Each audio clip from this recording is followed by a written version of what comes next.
When you end up in the wrong place, things just seem to go sideways. It wasn't my fault, though. I was sitting at a red light when a guy next to me waved for me to roll down my window. He pointed out that my tire looked low. I was grateful for the heads up, so I thanked him and drove into the Walmart parking lot to check it out. Sure enough, there was a screw stuck in the tire, letting out air. Annoyed, I thought, great, what now? I decided to fix it quickly, so I went into Walmart and bought a can of tire sealant, aka slime. Back at my car, I took out the screw, which was a bad move because the tire started hissing air even faster. I quickly put the screw back in, then rushed to the gas station nearby to pump some air into the tire.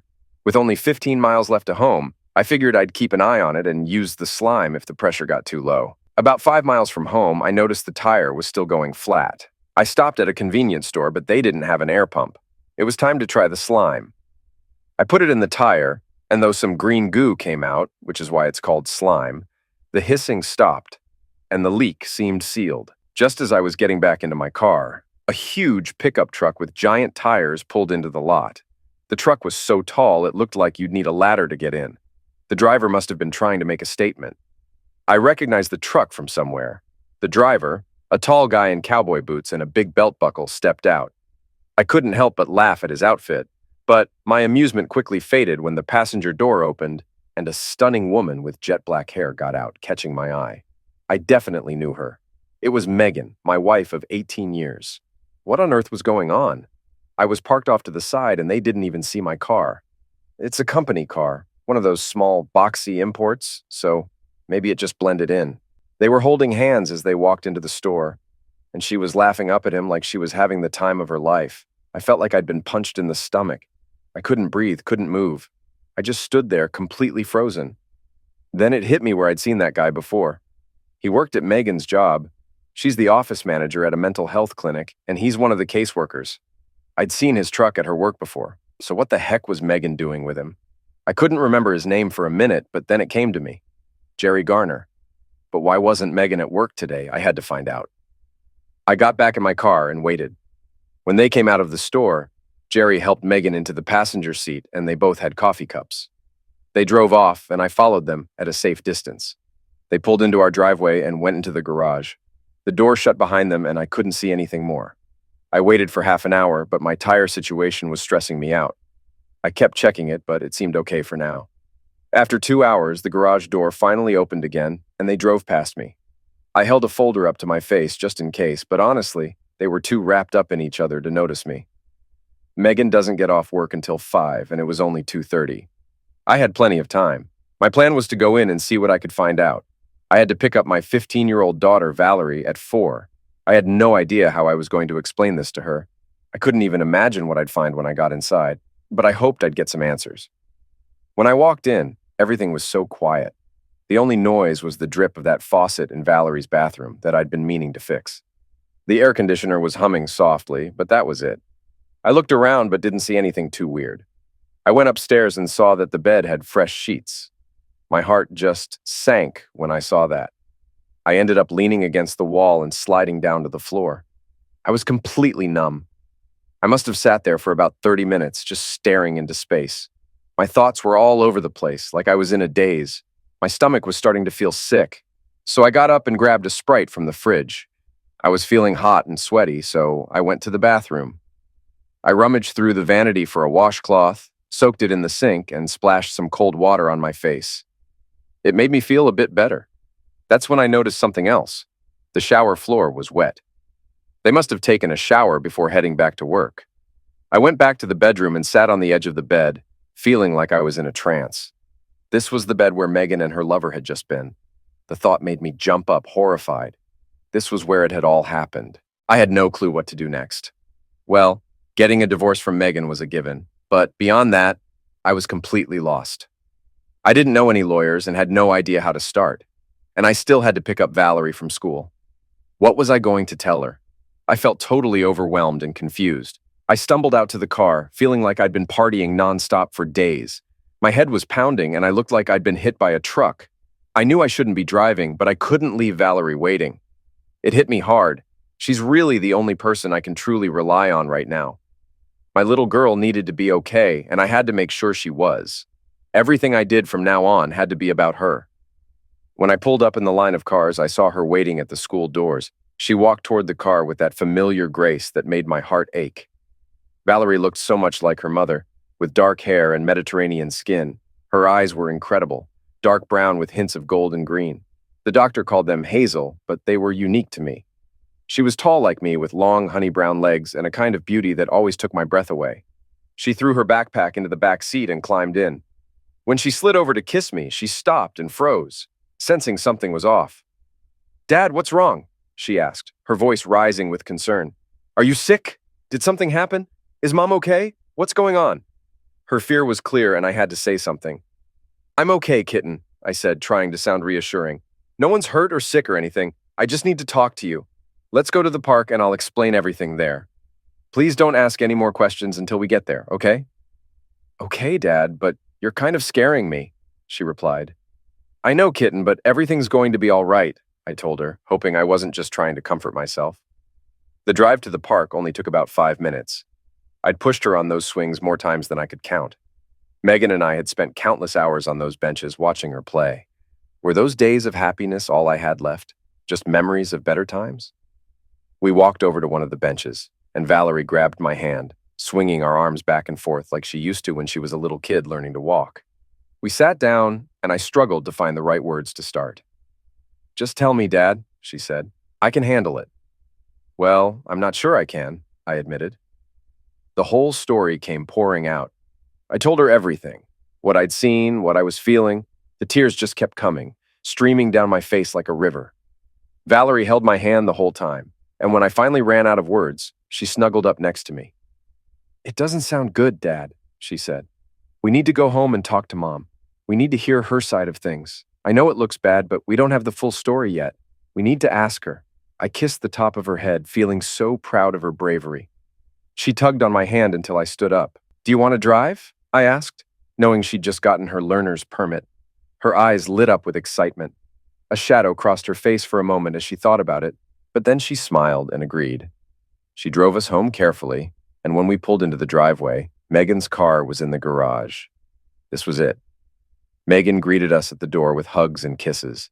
You'd never guess she was involved in anything shady. Either she was putting on a great act, or I had completely misunderstood what I'd seen. "Do you two want takeout tonight?" Megan asked. "My treat."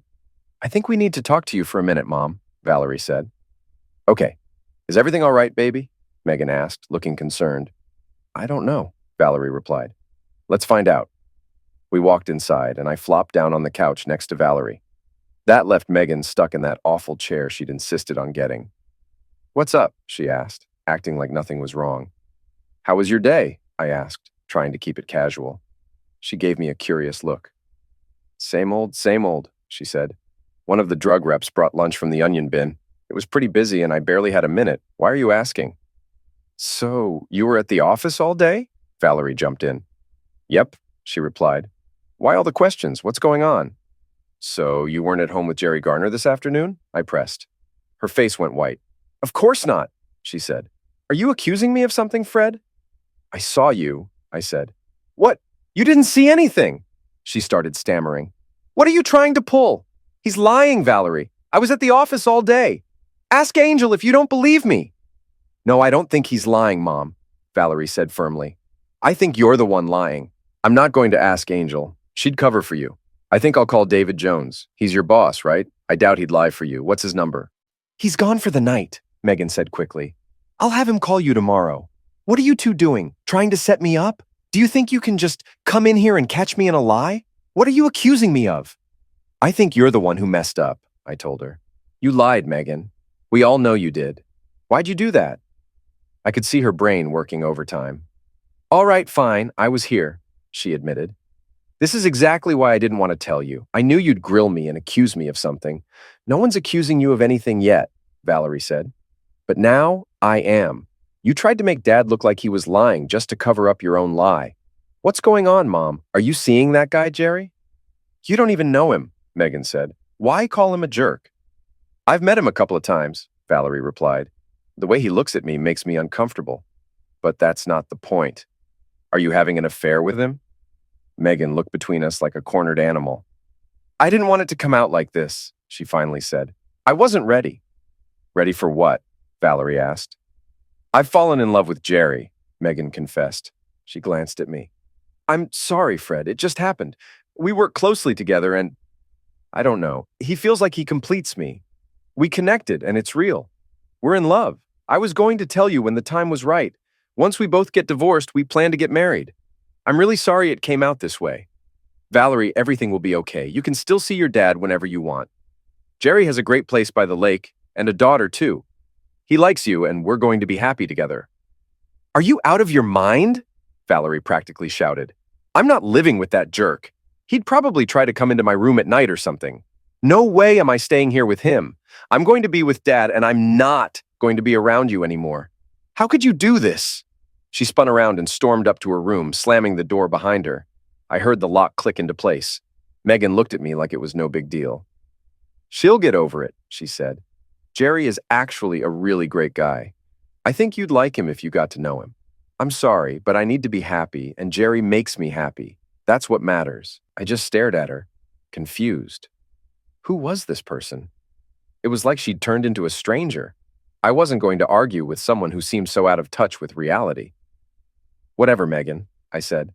When are you moving out? Moving out, she said, sounding confused. I'm not moving out.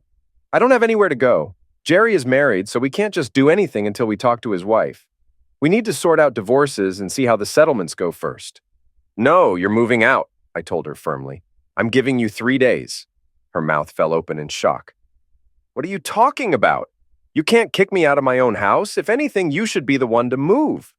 You're forgetting something, I said. This is my house. I owned it before I even met you. It was paid for and fully mine before we got married. This place isn't a marital asset. My name is on the deed, not yours. So you're the one who's moving out. Where am I supposed to go? She asked. Are you just going to throw me out on the street? I don't really care where you go, I said. Maybe you can find a room at some cheap motel or a place that rents by the hour. You know, one of those spots where people like you end up. Her eyes started welling up with tears. That really hurts, Fred, she said. There's no need to be mean. I didn't plan on falling for Jerry. It just happened. We just clicked. And I knew I wanted to be with him. I wasn't trying to hurt you. Ah, so you hurt me by accident, I replied.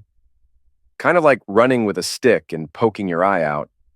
Mom always warned me about that. Now I get how it happens. Well, if it's an accident, then I guess that makes it okay. There's no need to be so sarcastic, she said. Why can't you just accept that we're in love, Fred? Well, I don't know, Megan, I said. Maybe it's because this morning you told me you loved me. Now you're saying you love him. I'm a bit confused here. I do love you, Fred, she said. I'll always love you. I'm just in love with Jerry. Oh, well, that clears it up, I said. You've been telling me every day for the last 18 years that you were in love with me. I thought that was why we got married. We were in love. Guess I was just fooling myself. Oh, no, we were in love, she said, reaching out to hold my hand. I pulled away. You have 3 days, Megan, I said.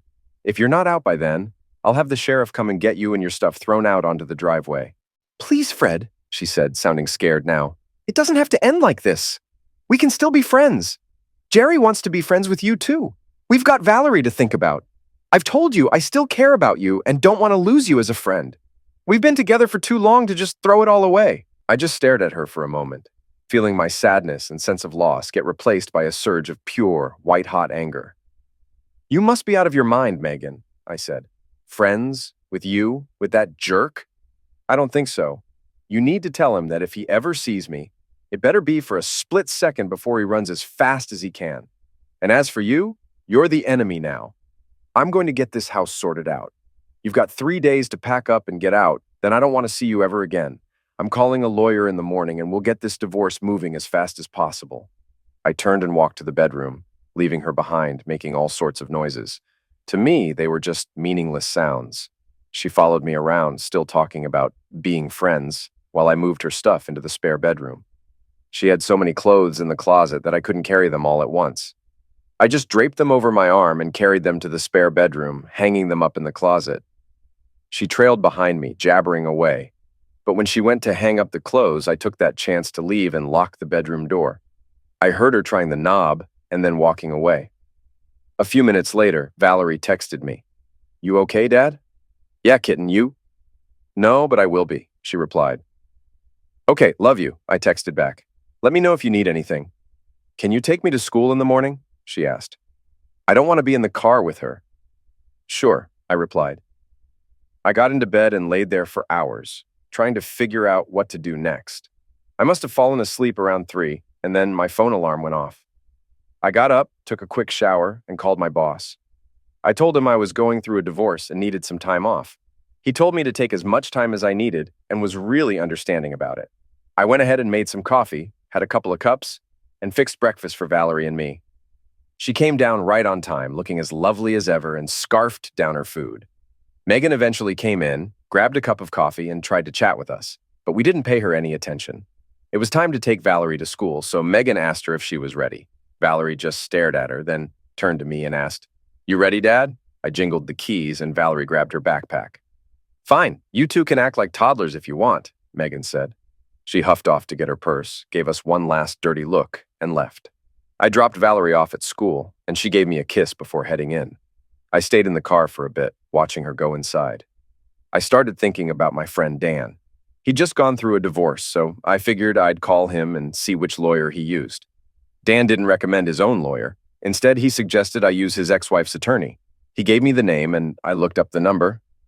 When I called, a woman answered and put me on hold after I explained what I needed. She said she could see me that afternoon, so I scheduled an appointment. I had some investments to sort out, which would be tricky.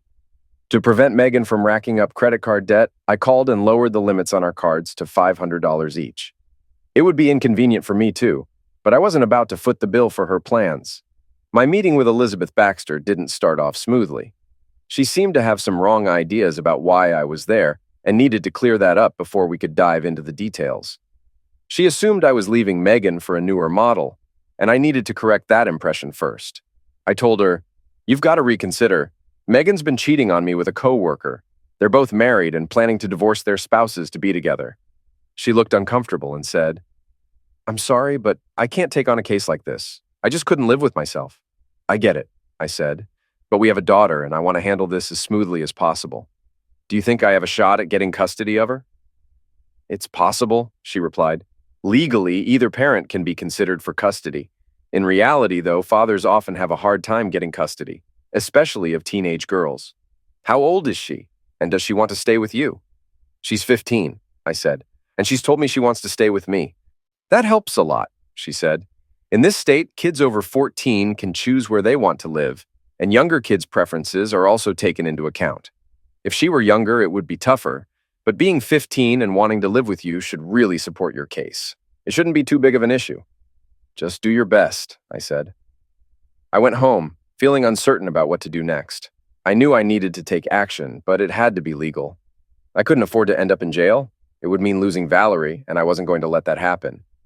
I needed to figure out my options carefully. I had to be cautious. After all, you don't want to set fire to someone's house and accidentally burn down your own. It was going to take some serious planning and thought. I figured Jerry's wife was probably as clueless as I was, so the first thing I needed to do was let her know. I made a mental list of what I needed to do. Telling her family was definitely top of that list. Megan's parents loved me and adored Valerie, so I had to tell them too. But I wasn't sure how to break the news. I also planned to make sure all our friends knew, and I figured I could stir up enough of a social media storm to really make things interesting for them. That was my main focus. Megan had a family Facebook account, and I was pretty familiar with it since I used Messenger and poked around on it now and then. I did some digging and found out that Jerry's wife was active on Facebook too. I took some screenshots and posted on Megan's page about the divorce, saying she'd found her soulmate in Jerry and included a picture of him. Then I changed the password and logged out. It felt good to do that. I was curious to see how long it would take before her friends and family started blowing up her phone and Facebook. I hoped Jerry's wife would get the message. I didn't know her, so I felt a bit bad about the chaos I was causing her. But if she was anything like me, she'd prefer to know the truth rather than stay in the dark. I called my mom next. The conversation went pretty much how I expected. She was initially in shock, but she said she'd tell my dad and that they'd be there for me no matter what I needed. I figured I'd let Megan handle telling her parents herself. We were close, and I didn't want to be the bad guy. I had no idea how I'd even explain things to them. "Your daughter's been cheating" didn't seem like the best way to start. They might even blame me for it. Things blew up pretty quickly. Around 2 p.m., Megan's name popped up on my phone. I answered, and she was furious. "You a-hole!" She started off strong, which felt oddly satisfying. "You couldn't just let it be, could you? I know you locked me out of Facebook. You need to take that down. Jerry's wife doesn't know yet. My friends are blowing up my phone asking what's going on. My parents know now. Fred, you better take that down." "Nope, not happening," I told her. "What? Are you 5 years old? Take it down, Fred. I'm serious." "Why should I?" I asked. "You should be glad.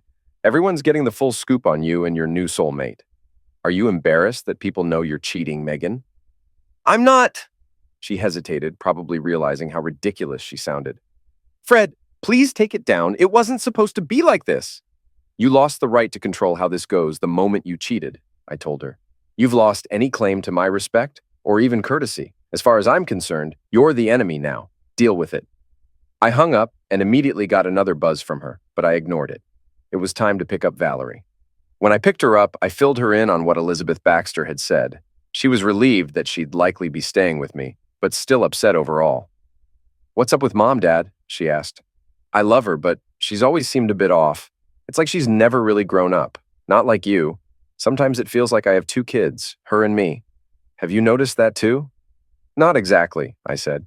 "Now that you mention it, she's always been kind of impulsive, but I never thought she'd go this far."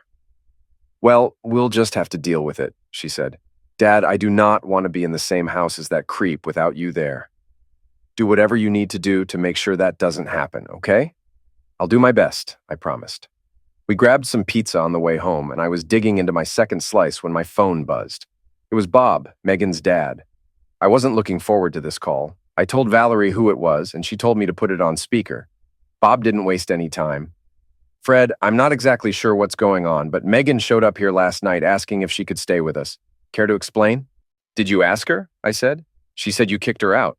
"Well, I did, but did she tell you why?" "No, she said she'd explain later, but she wasn't ready." "Are you sure you don't want to wait for her explanation?" I asked. "Can't you just tell me?" he asked. "She's been having an affair with Jerry Garner, a guy she works with. He's planning to divorce his wife. She was planning to divorce me, and they're hooking up," I said. "What? That's insane, Fred. How do you know this?" "I caught them together yesterday," I said. "Plus, she told me herself." "Are you sure you didn't get it wrong?" he asked. Valerie spoke up. "Hi, Grandpa. I've been listening. Dad has you on speaker, so there's no misunderstanding. I was there when Mom told him. I'm really sorry, Grandpa. I love you." She started crying, and he could hear it. When he spoke again, his voice was shaky. "Don't cry, sweetheart. Please stay strong, okay? I love you too, and so does Grandma. I'll try to talk some sense into your mom. Fred, are you still there?" "Yes, I'm here, Bob. I'm sorry about all this. Don't worry about Valerie. You're her grandparents, and that won't change. I know you care about Megan, and you'll do what you need to do. I really respect you both. I hope you won't hate me when this is over." "Never," he said. "I'll find out what's going on. Call me if you need anything." It went better than I expected. Life throws curveballs, and you just do the best you can. No need to get into all the details of the divorce. Most people know how it goes. It's long, tough, and never really gets easier. Megan was apparently delusional, thinking she'd get custody of Valerie. That didn't happen. Miss Baxter was as good as they say, and I ended up with full custody because Valerie wanted to live with me. The judge decided Megan could visit but not have Valerie alone with her and Jerry Garner. That wasn't a problem anyway. Jerry's wife divorced him, and it turned out that whole soulmate thing was more hype than reality. Just 2 weeks after I found out about their affair, he was already onto someone new. All those big plans just faded away. The divorce took 7 months to finalize. Megan surprised me at our second court appearance when she asked the judge for counseling. Neither Miss Baxter nor I could really change the judge's mind, so we were ordered to have 8 to 10 counseling sessions. We ended up with this really out-there old hippie for our counseling. The first session started with us explaining what we hoped to get out of it. Megan had this long, complicated explanation. It was like she thought the universe should revolve around making her happy and that she had only been trying to spread joy, not harm. My goal was way simpler. "What are your goals for these sessions, Mr. Berryman?" the counselor asked. "I just want to get through them," I said. Our so-called spirit guide looked puzzled. "Mr. Berryman, Don't you have any interest in working on the issues that led to your marriage ending? Sorry, Mr. Rodman, but it wasn't my issues that caused this. And honestly, I'm not interested in working on them. I'm fine with my issues and plan to keep them until I die. Megan looked shocked and jumped in. Fred, how do you expect to fix things if you won't even talk about it? I don't, I replied. Let me be clear. I don't care about fixing things or working on issues. I'm here because the court told me to be. I'll do whatever is needed to meet the court's requirements, then we'll go back to court and get the divorce. That's my plan. Do you realize that if I report to the judge that you're not cooperating, you could be found in contempt? Mr. Guru asked. I didn't know that, I said. But if you go to the judge and lie, I'm sure my lawyer would love to get the recordings of these sessions to prove it. I'm here and doing what's required. I told you my goals and I'm cooperating. He turned red. I'm sure the judge expected you to try to work things out, he said. I'm not responsible for what the judge expects, I told him. I'm only responsible for what I expect. He tried to make things tough. He gave me assignments that involved spending a lot of time with Megan, and she really pushed hard to get me to change my mind. Fred, what will it take for you to call off the divorce and work things out? She asked. I told her, an act of God. She looked at me, expecting an explanation. But I didn't say anything more. After a while, she asked, What do you mean, an act of God? I answered, Well, if you figured out a way to turn back time and undo everything with Jerry, that would work. Otherwise, I don't know anyone other than God who can do that. Have you discovered any new powers, Megan? Besides the power to attract other guys, I mean. We went through the same boring exercises and repetitive tasks until the sessions finally ended. Back in court, the judge asked if we had made any progress. Elizabeth Baxter said, Your Honor, there's no chance my client is going to stay married to his wife. We want to get this divorce finalized as quickly as possible. My client and his daughter have been put through enough. It seemed like the judge agreed because 10 days later, the divorce decree arrived in the mail. Valerie spent quite a bit of time with her mother since she loved her grandparents and was always over there. Megan would occasionally plan things that Valerie was willing to join in on, but it was never the same. Valerie mostly hung out with her friends, especially one girl named Sue. Sue was this tiny, cute blonde who practically lived with us. She was as adorable as a kitten and as sweet as can be. I was glad to have her around, and soon they started including me in some of their hangouts. One of their favorite things to do was water skiing. We had a boat, so during summer vacation, we usually spent most Saturdays at a nearby lake. One Monday, Valerie and Sue asked if we could go to the lake for the weekend, take the RV, and stay until Sunday evening. Since my schedule was pretty open, I thought it was a great idea. Valerie and Sue spent the whole week planning, and by Thursday we had packed up everything they wanted to bring. On Friday afternoon, a new red Jeep Cherokee pulled into our driveway. Sue jumped out, and a woman who looked just like her got out of the driver's side. Valerie ran over and gave this woman a big hug. She then brought the woman over to me. Dad, Valerie said, this is Julie. She's Sue's mom. I know you haven't met her yet. Julie reached out her hand and said, Hi, Fred. The girls have talked about you a lot. Thanks for inviting me this weekend. Honestly, I've been a bit jealous because they spend so much time with you instead of me. She gave me a playful smile, and I immediately saw where Sue got her charm. I glanced at Valerie, and she shot me a serious look. My knees almost gave out, and I knew when to give in. The situation only got more intense when I looked at Sue, who gave me a raised eyebrow. It's going to be a blast, I said to Julie, trying to regain my composure. We always have a great time. Julie wasn't fooled. She looked from me to the girls and back again. Oh my God, she said. You didn't know, did you? Girls. Julie didn't get a chance to say much more before she was swamped by hugs, kisses, and pleas. Sue said, Please, Mom, don't worry. We're going to have a blast. And Valerie added, It's okay, Julie. Dad's a great guy, and he'll like you just as much as I do. Look how easily he went along with it.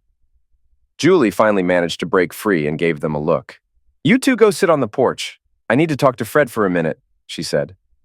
They hesitated a bit, but when she said, Now, they scurried off. Julie turned back to me, looking apologetic. I'm so sorry, Fred. I didn't realize. I think I should take Sue and go. She's going to be grounded for a month. This is so embarrassing. She seemed so small and flustered that I took a step forward and gave her a hug. At first, she tensed up, but then relaxed. Yeah, it is embarrassing, I said. They're a bit mischievous, but they're harmless. Let me guess. You're not married? Julie looked up at me and laughed. She was really cute. No, I'm not.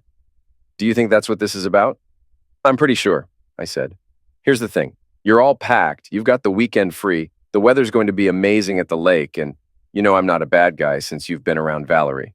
So why not just go with it? It'll be fun, and we can maybe give the girls a little lesson. What do you think?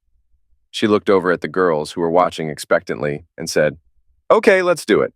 I gave the girls a thumbs up, and they jumped up, excited to join us. I heard Valerie shout, "Yeet!" as they rushed over. I stopped them and put an arm around each of them. "Hey girls, that wasn't very nice," I said. Sue looked up at me and grinned, doing her best Skeletor impression. "I am not nice." The girls had me laughing so hard I couldn't continue. They were just too cute and innocent. I said, "I see what you're doing, but seriously, stop. You can't just play matchmaker with other people's lives." Valerie tried to defend herself. "But I really like Jules, and I didn't know how to get you to meet her." "Well, you could have just told me," I said. She looked a bit down, so I softened. "It's okay, kitten. Just don't do it again, all right?" She perked up right away. Sue grabbed my arm and said, "Let's go. I'm so excited. This is going to be awesome, Fred. You'll see." Julie chuckled. "I think sick nasty is supposed to be a big compliment, Fred. And she's right. We're wasting daylight." We grabbed a couple of bags from Julie's Jeep and climbed in. With the boat hitched and a quick stop for propane, we were off. It took us about half an hour to get to the lake, and Julie sat up front with me while the girls blasted some terrible music through their Bluetooth speakers. We chatted and got to know each other. Turns out Julie runs her own insurance company and also does financial planning. As I glanced at her while talking, I thought, man, she's really cute. I imagined Sue would look like her when she got older. Julie looked a lot younger than me, but she was only 3 years younger. She was petite, with light blonde hair that fell to her lower back and a nice tan. She had big brown eyes, high cheekbones, and a heart-shaped face with a widow's peak. She was dressed in jeans and a button-up top, and she had a slender, willowy build. I didn't want to seem creepy, so I tried not to stare until we got to the lake. We parked the boat and then the RV, and the girls told me to get out while they changed. I used the time to hook up the water. Once they were done, I changed into my trunks and a t-shirt, and we were ready to hit the lake. We packed up a cooler with drinks and set off. After we got out of the no-wake zone, I really opened it up and we sped a couple of miles down the lake.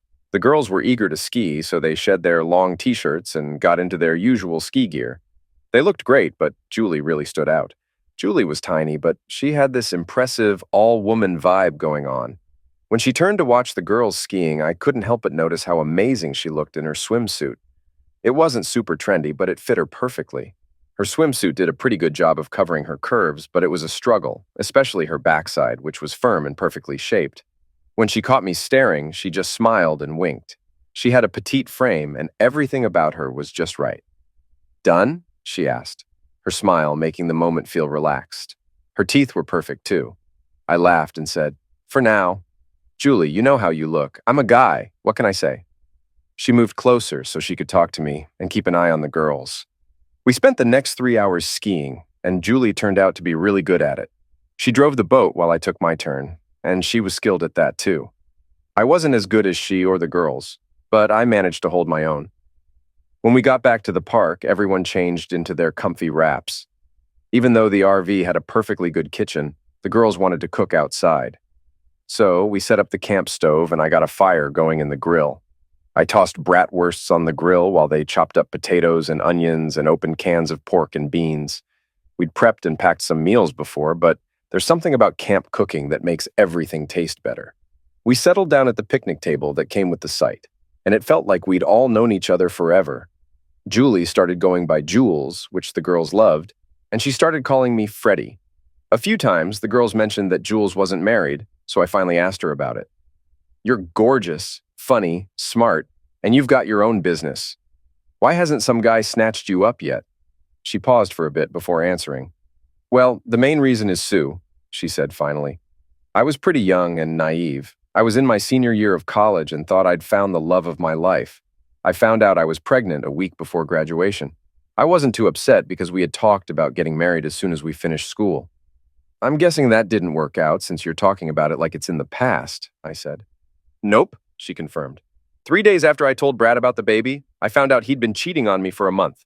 I kicked him to the curb and didn't look back. When Sue was born, I didn't have time for dating. Then I got wrapped up in building my business. By the time I had a moment to think about dating again, I realized I had this amazing gift in Sue. and everything I did had to include her. I get it, I said. I feel the same way about Valerie. As long as I've got her, she's my top priority. She's been my rock for the last 18 months. Julie put her little hand on my arm and said, I know. She talks about you all the time with Sue and me. I'm really sorry, Freddie. Yeah, life can be tough sometimes, I agreed, and we both sighed.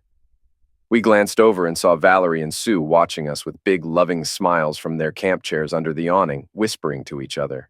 I really care about your daughter, I told Julie. It feels like she's almost mine with how much time she spends with us.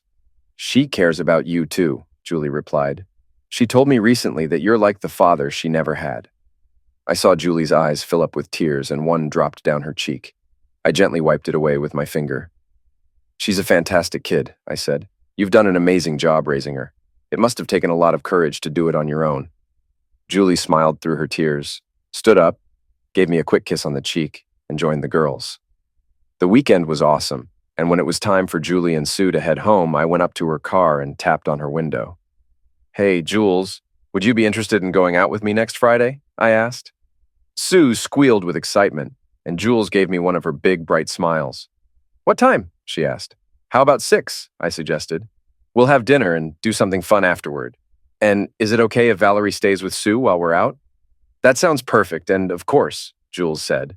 She gave me another kiss on the cheek, and then they were off. Valerie was waiting for me at the door. So, did you ask her out? Did you give her a kiss? She asked eagerly. I gave her a hug and gave her a playful swat on the bottom.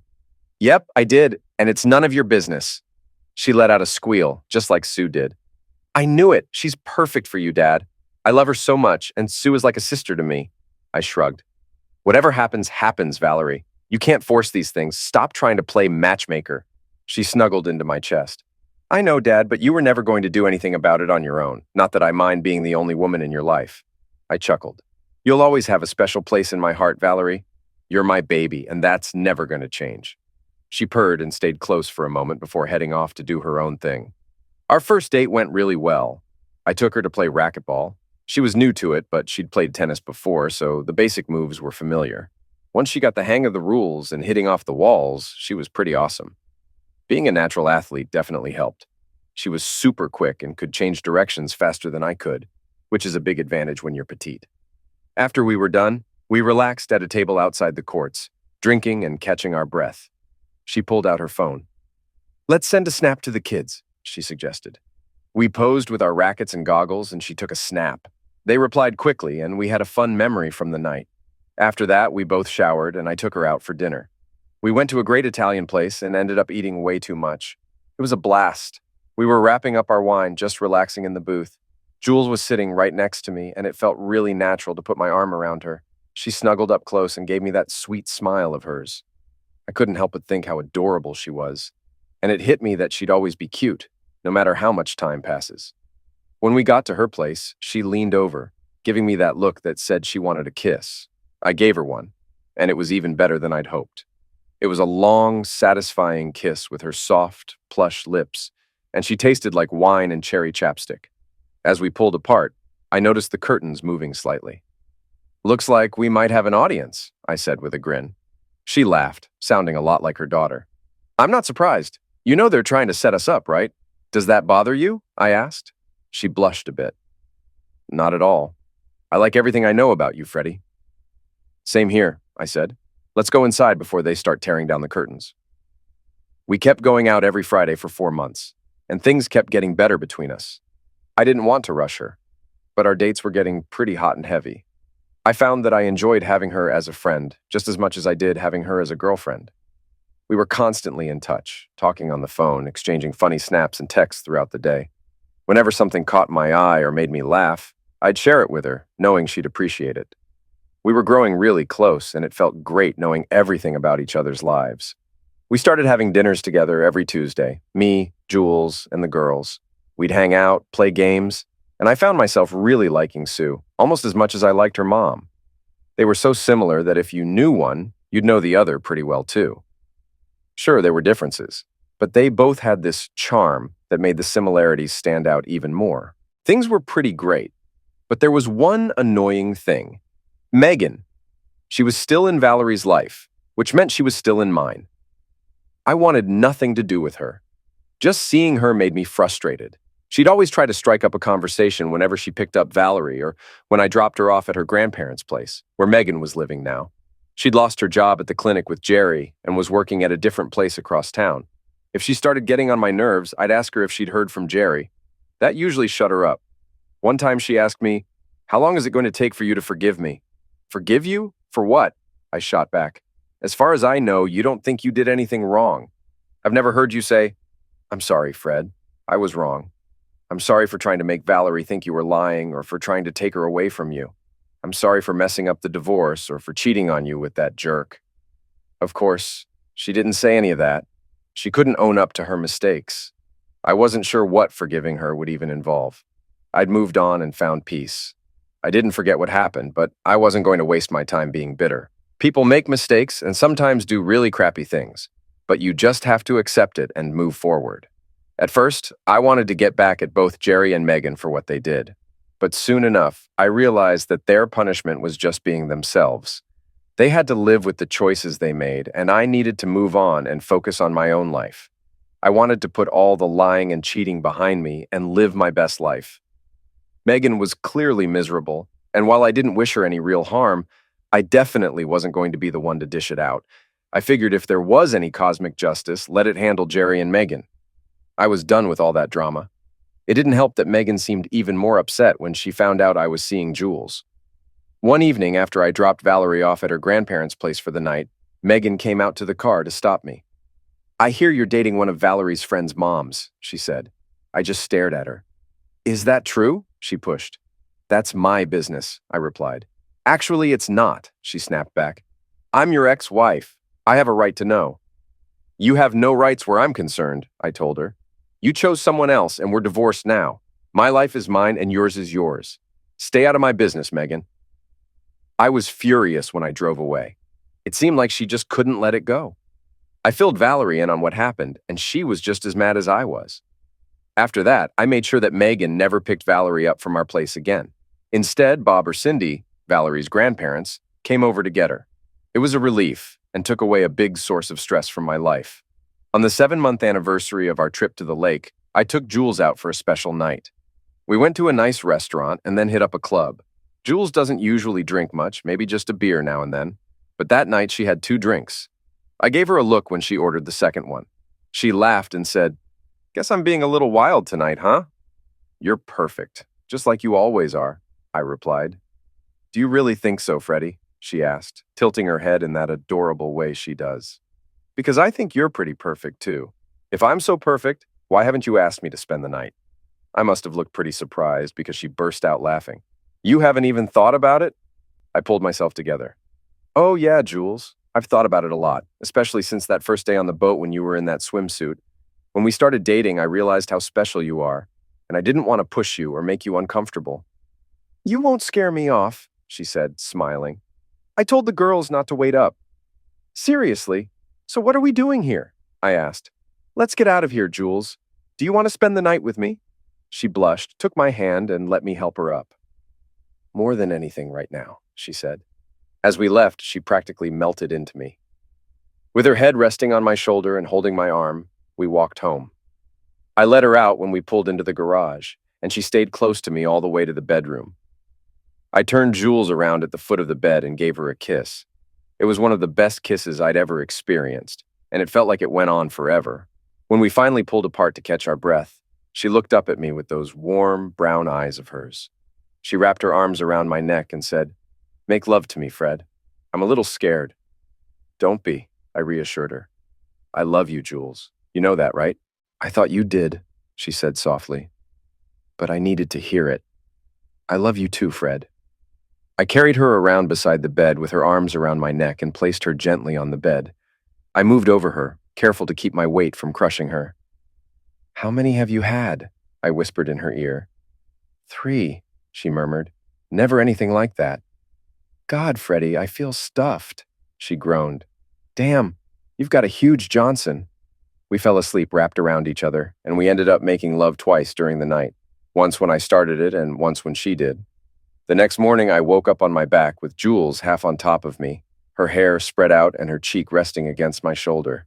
I just lay there, watching her sleep and gently playing with her hair until she stirred and opened her eyes. She snuggled in closer and let out a contented sigh. "I belong here, Freddie," she murmured. "I know," I replied. "Would you want to wake up like this every day?" She blinked at me. "You mean live together?" "Yeah, but I'm actually asking if you'll marry me, Julie Barnes." She lifted her little left hand and wiggled her fingers. "Uh-oh," she said with a grin. "Something seems to be missing." "Hold that thought," I said as I started to get out of bed. "I'll hold the thought," she giggled. "But I can't hold anything else. I really need to pee." I laughed and gave her a playful swat, making her squeal. "Go ahead and then come back here." She darted off, a little naked bundle of energy, and I headed down to my office, stopping to use the bathroom myself. I grabbed what I needed from my safe, and when I returned, Jules was curled up under the covers, looking cozy and warm. I got back into bed and took her left hand again. Looking into her eyes, all I saw was love. "Julie, will you marry me?" I asked, sliding the ring onto her finger. It was a bit big and would need resizing, but it fit for now. She examined the ring and said, "It's beautiful. It looks like it's from another time. Where did you get it? When did you get it?" "Remember I told you about going to an auction?" I said. "That was about a month ago." "Yeah, I remember. They were auctioning off an estate, right?" "Exactly. What I didn't tell you was that I saw this ring in the catalog and went with the plan to buy it and propose. It's from England, made around 1810 for the Duchess of Avon. It has a lot of history. Do you like it?" "I love it," she said, looking thrilled. "It's the most beautiful ring I've ever seen." "So, are you going to answer my question?" I asked, smiling. "What? Oh my God, Fred. Yes, I'll marry you." I laughed and pulled her close, giving her a big hug.